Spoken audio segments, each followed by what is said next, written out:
Starmer apparently has a fork in the road.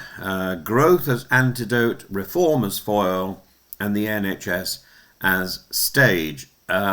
He will go into the conference today with historically poor personal ratings and a party wobbling over direction. Ipsos reports record low satisfaction for any sitting Prime Minister, with reform ahead in voting intention, a brutal backdrop that makes today's speech less theatre and more triage. His core frame, repeated today, is that growth is the antidote to division, and he will use equitable growth to calm a volatile world and undercut the populist right. Well, expect explicit contrast with Farage and a moral language of deficiency versus division. But I don't think Starmer has fully got to grips with the idea of contrasting with Farage. He's still stuck in the mindset of trying to outdo Farage, much like Kemi Badenoch.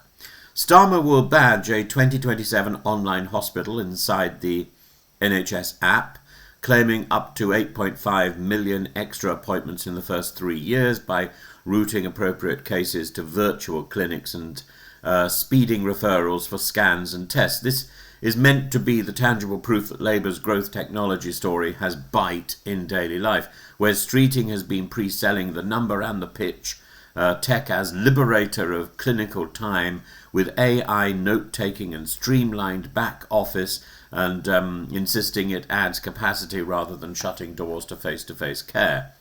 The BMA remains wary about workload and safety.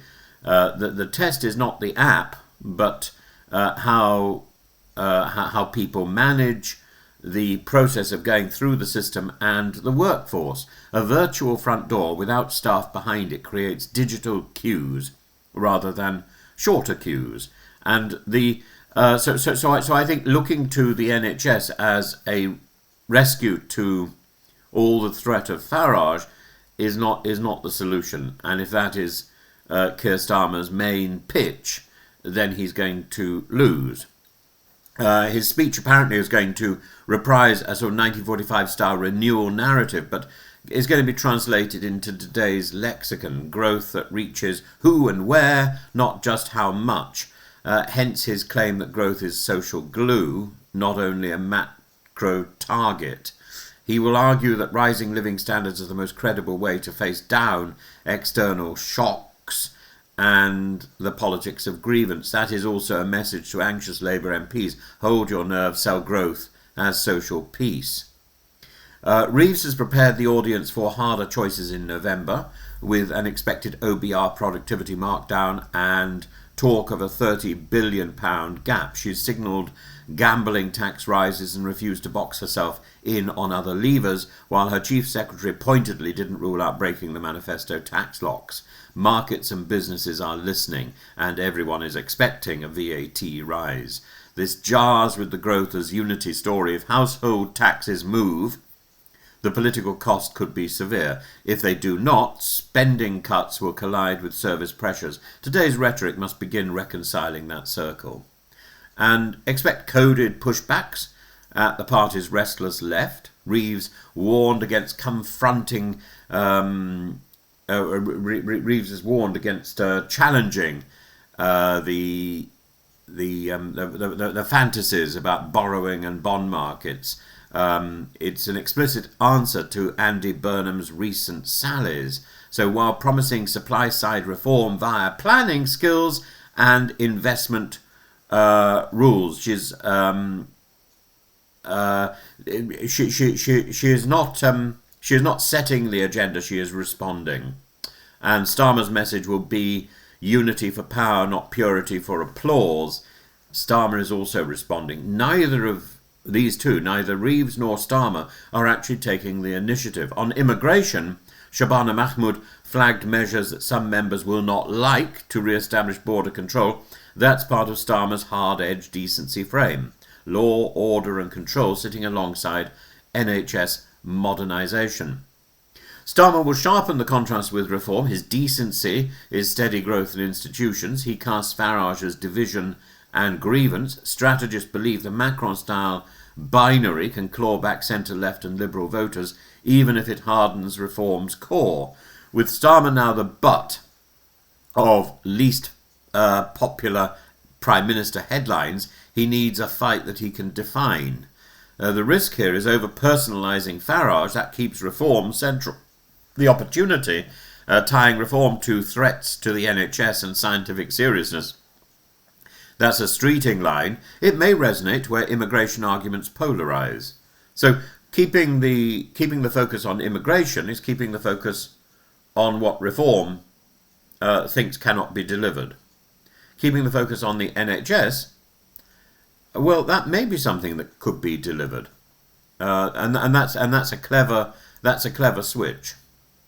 What to listen out for this afternoon? First of all, the numbers behind the NHS online, the staffing, the specialities, the triage standards, and whether 8.5 million is gross additional or rerouted demand. Look for pilot sites and outcome metrics. See whether or not Starmer is clearer about tax. Does he repeat the locks verbatim?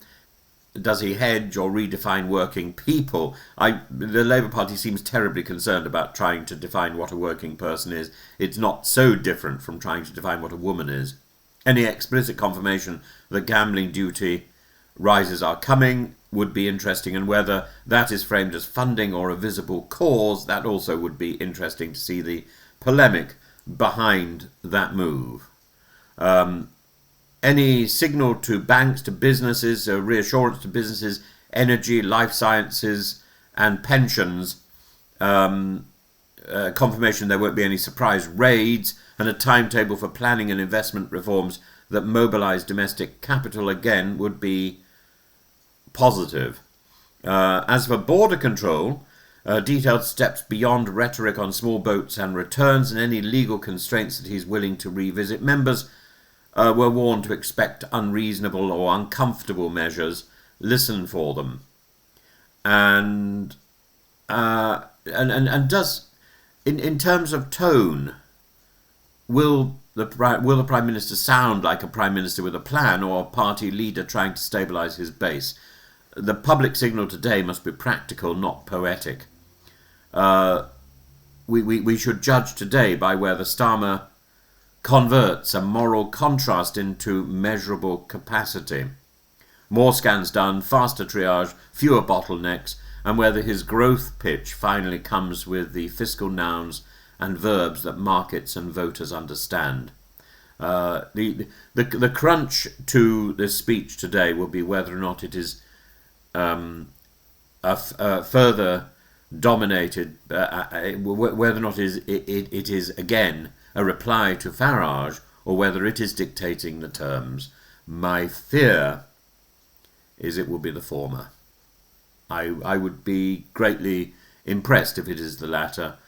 I would be greatly impressed if Starmer can take the initiative, but I fear that the person standing beside him at the podium will be Mr. Farage, gurning at the audience.